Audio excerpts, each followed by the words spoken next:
warahmatullahi wabarakatuh. Salam bahagia dari kami. Saya sebagai pengamat dan saya akan melaksanakan tugas demonstrasi konten modul 2.3 yaitu tentang supervisi pendidikan. Nah, saya akan memperkenalkan teman saya sebagai Marni Susilawati dari TK Negeri Mulia Selatan sebagai coach.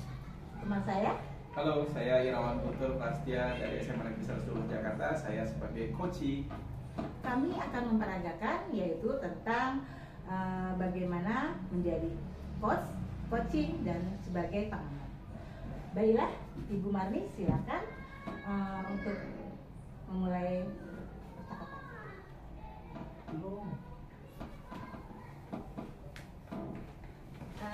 Baiklah, terima kasih Bu Tutis. Pak Irawan, gimana kabarnya? Halo, Bu Marni.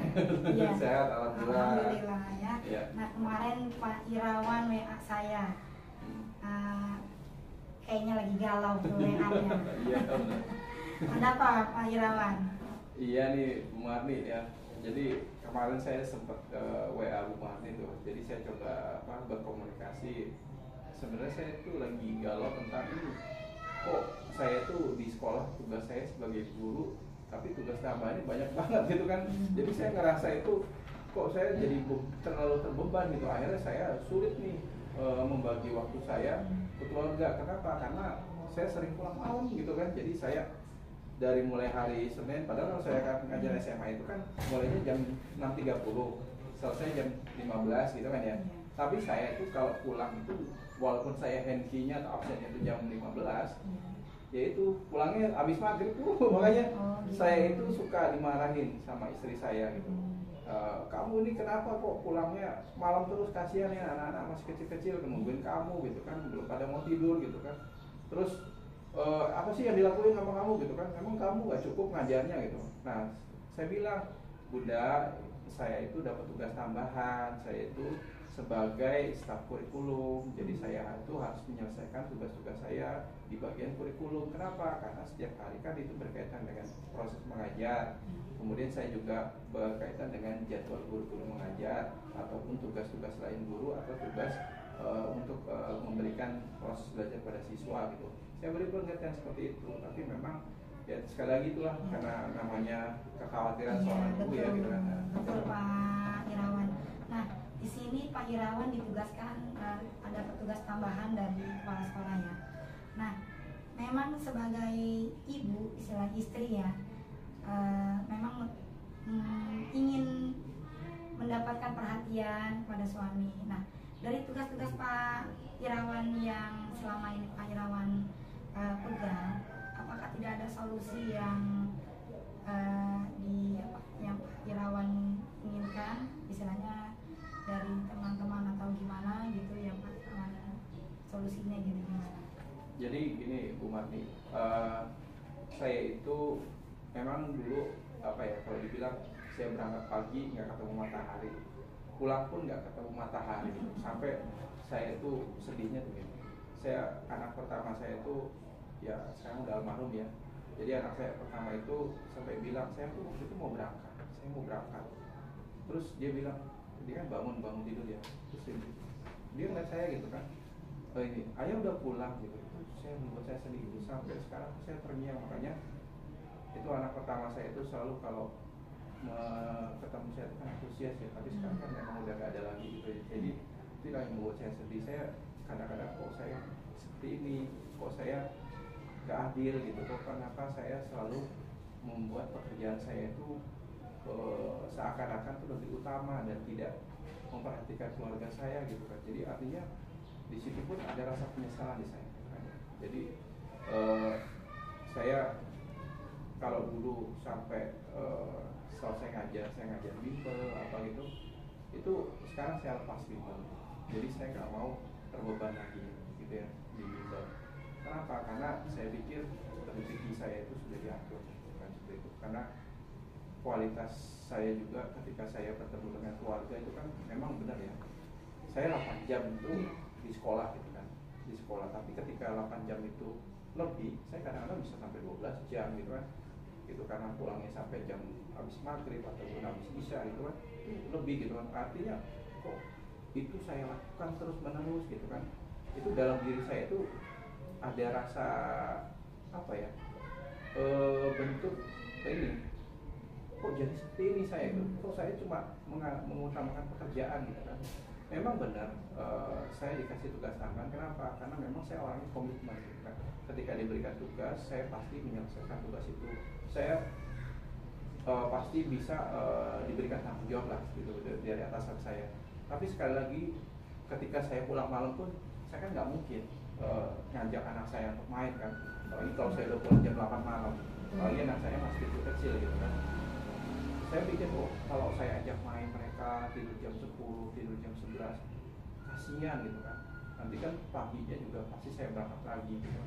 Jadi rutinitas seperti itu yang saya harus kurangi, ataupun saya sekarang saya lepas gitu kan.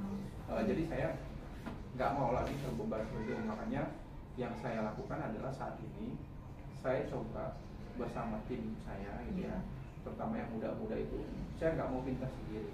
Ketika saya bisa ditugaskan sebagai, misalkan pada saat ini saya sebagai penonton ujian sekolah, saya bilang sama teman-teman saya sebagai admin, kalian pun bisa sebagai admin gitu. Saya ajarkan caranya kepada mereka. Jadi saya ajarkan, akhirnya apa? Saya bilang kepada mereka, jangan berpikir kalau ini hanya saya yang bisa lakukan. Kita semua bisa.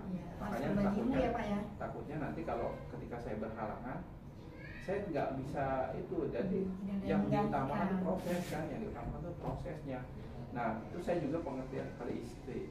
Saya bilang, makanya sekarang istri saya itu paling senang saya. Kenapa? Kalau udah jam 3 atau bisa asar, saya selalu di video call sama. Jadi saya selalu video, ya ini anak-anak udah kangen nih gitu kan, kapan pulang, jam berapa gitu kan. Oh iya bunda, bentar lagi pulang nih, paling kalau nggak ada piket saya sampai jam 5, paling saya jam 4 udah pulang gitu kan. Kalau piket ekskul itu kan sampai jam 5. Terus saya video call tuh anak-anak saya kan bilang, halo nanti ayah pulang ya bentar lagi ya gitu. Terus saya bilang, mau beli apa, mau dibeliin apa? Ayah aku mau beli jus, ayah aku mau beli itu. Jadi itu apa yang buat saya itu ketika, oh iya nanti ayah beliin, nanti itu buat ibaratnya yang memberikan inilah supaya mereka tuh senang juga gitu kan ya. Jadi saya juga nggak terlalu banyak terbeban gitu. Itu yang saya lakukan. Kenapa? Ya alhamdulillah dengan seperti itu saya juga apa ya, tidak mau terbeban sendiri gitu kan, nggak mau kalau itu jadi sesuatu yang membuat saya itu jadi berpikir ya mumet lah gitu kan ya, kok ini makanya rambut saya jadi putih. Jadi itu makanya saya bilang pelajaran buat saya yang penting adalah saya nggak mau kehilangan momen dengan anak-anak saya. Saya cukup anak pertama saya itu yang menjadi peringatan buat saya gitu, karena anak pertama saya itu meninggal di usia 5 tahun 9 bulan itu. Memang betul Pak. Jadi artinya sedih banget gitu. Jadi itu Bu Marti. Iya, memang pekerjaan itu memang utama, tapi yang lebih utama memang adalah keluarga ya, yang perlu kita perhatikan. Tapi di sisi lain tugas yang berbanding itu kan kita pikul sendiri. Nah, di sini menurut Bapak sendiri skala apa yang menurut Bapak yang sudah diterapkan sama Bapak? Jadi tadi saya coba merefleksikan diri saya ya, ketika saya istilahnya itu tadi berangkat nggak ketemu matahari, pulang nggak ketemu matahari gitu kan. Saya tidak mau seperti itu lagi ya. Saya percaya bahwa saya itu bisa melakukan tugas saya dengan berimbang antara tugas menjadi seorang guru, tugas tambahan, maupun saya sebagai ayah ya kan ya, dari anak-anak saya gitu. Yang membuat saya itu apa ya, senang juga gitu. Perhatian anak saya itu kan, anak saya cewek-cewek semua tuh. Kata istri saya, ya anak kamu ini cewek-cewek, tahu nggak, cinta pertama mereka itu adalah ayahnya. Itu yang dilihat. Jadi kalau kamu sebagai ayah tidak memperhatikan mereka, kamu nanti mau kapan lagi? Karena mereka nanti kan beranjak besar gitu, berpikirnya pun pasti nanti berbeda. Kalau kamu nanti kehilangan, kamu nanti menyesal. Saya diingatkan seperti itu oleh istri saya. Oh iya ya. Jadi saya nggak mau mendidik anak saya itu dengan apa ya, sesuatu yang bukan karena kasih sayang, tapi saya ingin memberikan kasih yang penuh kepada anak saya gitu kan, supaya apa? Supaya mereka tumbuh tuh ada di samping ayahnya gitu kan, mereka juga bisa ya gitulah. Makanya saya ketika saya pulang udah sore gitu kan, saya bisa peluk anak saya bisa ajak main ya kan ya, terus saya bisa sampaikan apa yang menjadi beban saya tuh. Jadi saya menjaga kualitas juga dengan istri itu saya gitu. Yang saya lakukan ketika anak-anak udah tidur, saya sebelum saya tidur itu bersama istri saya cerita. Makanya istri saya suka bertanya, ya tadi apa yang dilakukan di sekolah gitu kan.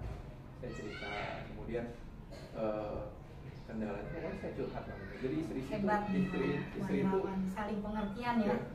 Istri itu bukan sekedar istri, buat saya tuh sebagai teman gitu kan, teman curhat, teman berbagi beban gitu kan ya. Jadi plong gitu, walaupun nanti ini di sekolah tuh begini kan. Tapi istri saya tuh nggak bilang kamu nggak boleh menyalahkan orang lain, karena yang ada di diri kamu itu adalah kamu berpikirnya hal yang baik, kamu memberikan nilai pada diri kamu yang baik gitu kan, nanti kamu akan mendapatkan baik juga. Jadi apa yang kamu pikirkan itulah yang akan kamu dapatkan. Karena istri saya gitu. Makanya untuk rencana kedepannya itu gimana? Ya rencana kedepannya saya pengennya kan tadi ada skala ya 1 sampai 10 mungkin ya. Saya untuk mencapai nilai angka 10 itu, pertama saya nggak mau lagi terlibat bimbel misalkan itu. Saya nggak mau, kenapa? Itu sudah saya lepaskan. Kemudian ketika ada tugas tambahan pun saya tidak mau pegang sendiri, saya harus butuh tim gitu ya. Saya minta tim, ada anggota-anggota saya akan berbagi ilmu, saya akan mengajarkan. Kan saya berpikir kalaupun nanti saya pensiun pasti ada yang regenerasi kan. Nah, jadi saya nggak mau saya pintar sendiri gitu kan.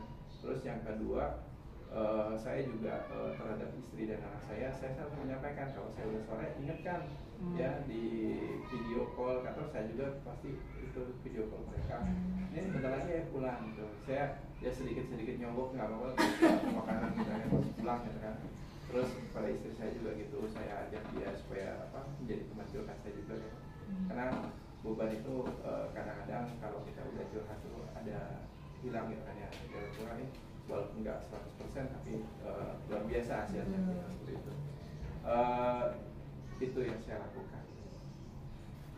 Untuk tanggung jawab ke depannya gimana? Komitmen saya adalah saya akan kedepannya saya selalu membuat itu sebagai rutinitas yang bukan jadi beban saya, tapi itu bagian dari rasa saya senang saya ya, sebagai bentuk mungkin loyalitas kami untuk saya sebagai seorang guru dan juga nanti sebagai orang tua, sebagai ayah dari anak saya harus mengimbangi itu dengan sebaik-baiknya seperti itu.